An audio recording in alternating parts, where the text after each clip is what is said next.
I think, like, So Pastor wants you details. also, are you also the Yeah, people? so she also expressed certain things, So and that's then what. Claudia, Okay, so as of now, the church is made up of, let me say, different. inducted leaders Yes. and then members. Yeah, inducted leaders and then members. So the them, no, is it inducted leaders? Like something like cell leaders. So a church worker and then inducted leaders. So it's what you're saying. It relates to both the inducted leaders, the church workers, and then members. Yes, Pastor.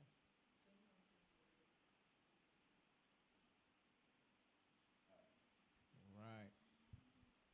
Pastor, any more questions? What was the assignment? Oh, like to discuss, Why? yes. We're, we're discussing the things that we had learned from the 10 piece, and then why people don't pass on what they have learned. values. So from a recap, from what we understand is that when you guys were discussing, you realized that one of the things that even prevented some of you from passing it on is because you didn't get a certain understanding that opened you up. Yes. Yes, Pastor. So it's like you were working, but not with a certain kind of understanding that made you that would have made you open up to receive the word in a certain way. Yes, Okay. Pastor. All right. Okay. Um, group two. Group two. Is group 2 ready? All right, group 2. Uh, Group two. is a rep? Is a rep for group 2 here? If not, I'll like. Okay, you are ready. They are not here. Okay, then let's move to group 3. If the rep, because they also have to hear to maybe support and then add up. Group 3.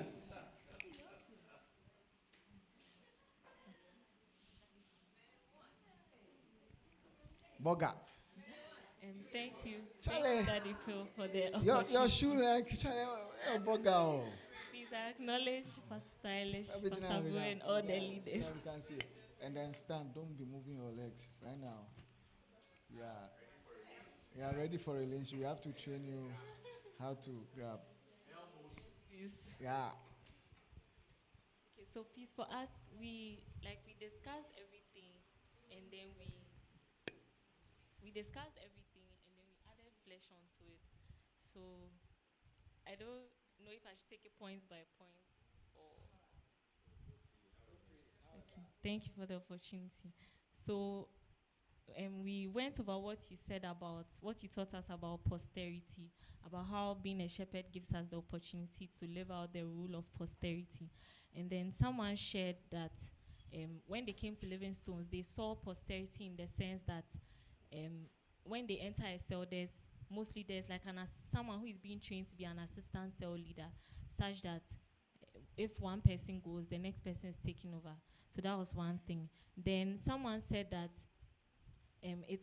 it gave her a question in her mind to ask herself that, so for her cell, because when she was in the cell, her cell leader has left and the cell is still running. So then she asked herself that, then when I go, who will take over my cell? So it means that in that regard, we all have work to do. So that was one thing. Then we went on to look at the 4 most important inheritances. And then we went over what Daddy shared with us. Then we learned that we were looking at it from the perspective of what do I have to pass on. But we also have to look at it from the perspective of what are the beliefs and convictions that like the people above me have that I've not caught or that I've not observed, that I'm not working in. And then we have to be more intentional about it. So that's the first point about convictions and beliefs. And then we also learned that our beliefs should be. Okay, was one person, she mentioned that for her, one conviction she has is not missing church meetings. And because it is something that has worked for her, when everyone sees her, they know that, oh, this is her value, that she's always present in church meetings.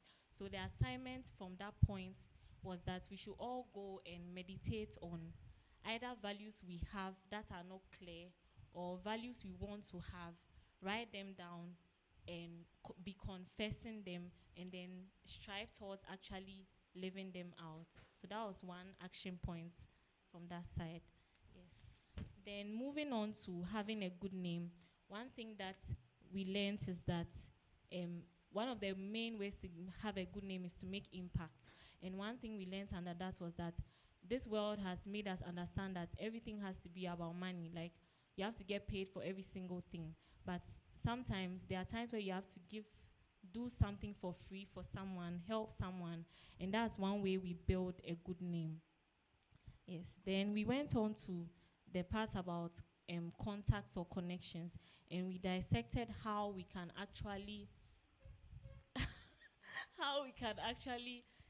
maintain the contact. So we learned that we have to be intentional about talking to people, building connections.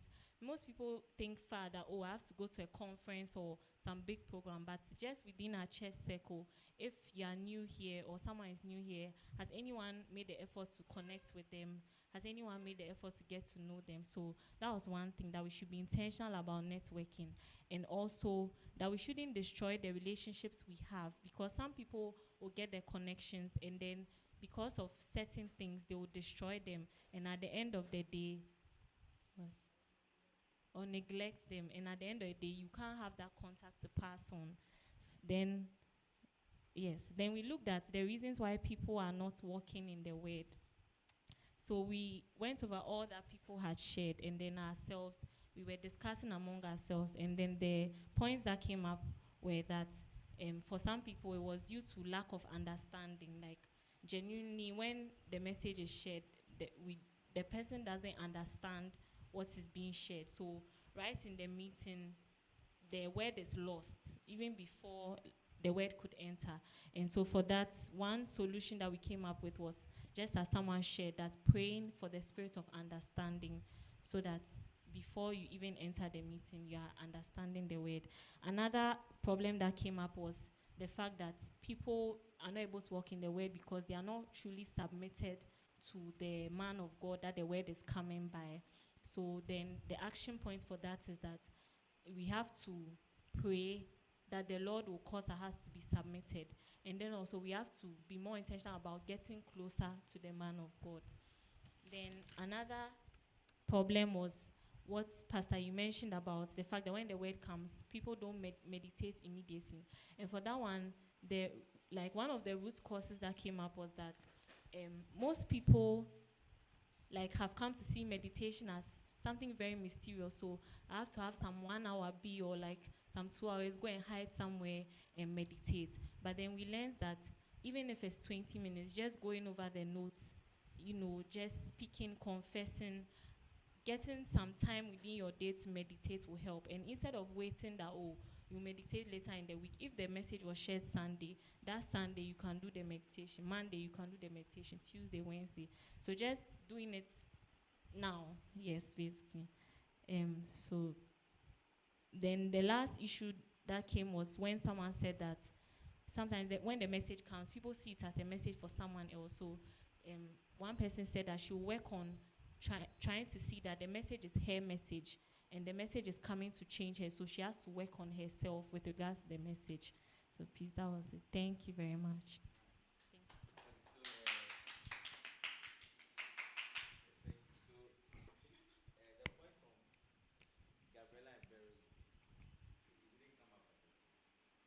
No, please. Okay. Not those wordings, but we spoke about understanding, but that was with regards to the word actually being preached, that the people are not understanding the word per se. Yeah.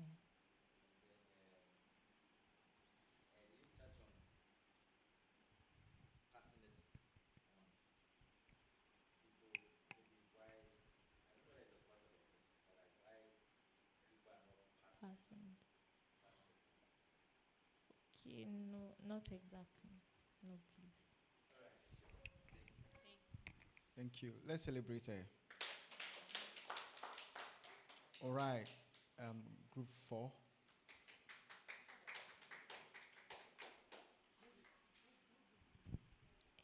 Thank you, Pastor, for this opportunity.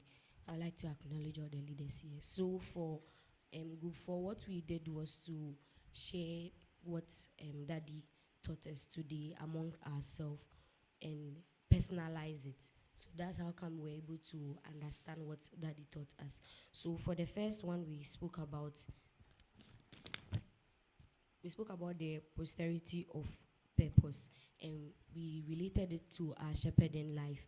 What is making us fall back? What is making us go forward? And what are the other things that people are doing that we can also take note of?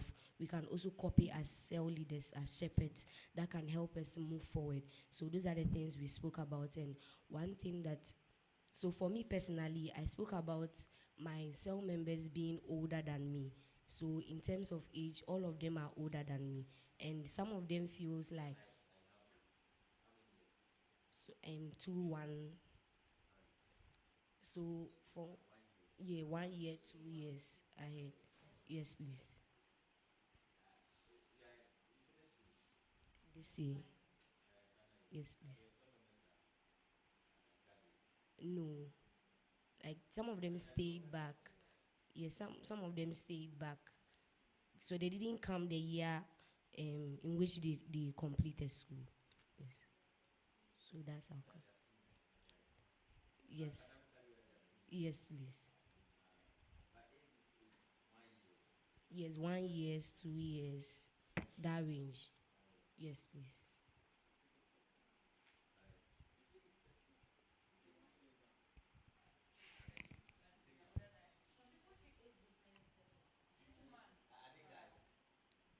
Most of them are guys. Most of them. Yes.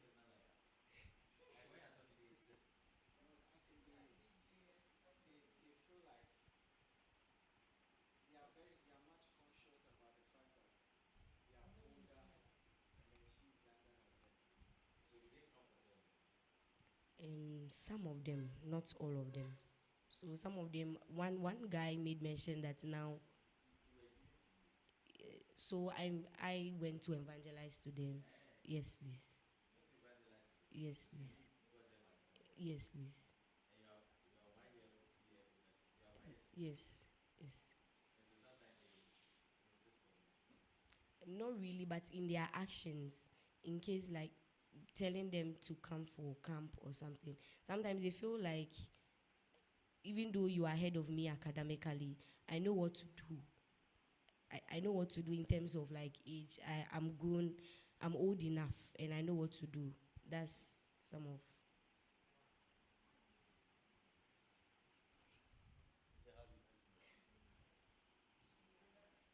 So I think it was one person that knew, that was Dorothy. So as for her, like we talk a lot, so she knows. I told her. I told her my age. So that's how come she got to know. So I needed to build this kind of friendship with her, because with her, coming to church was something that was out of her list. So I needed something that she could relate on a personal level. Yes.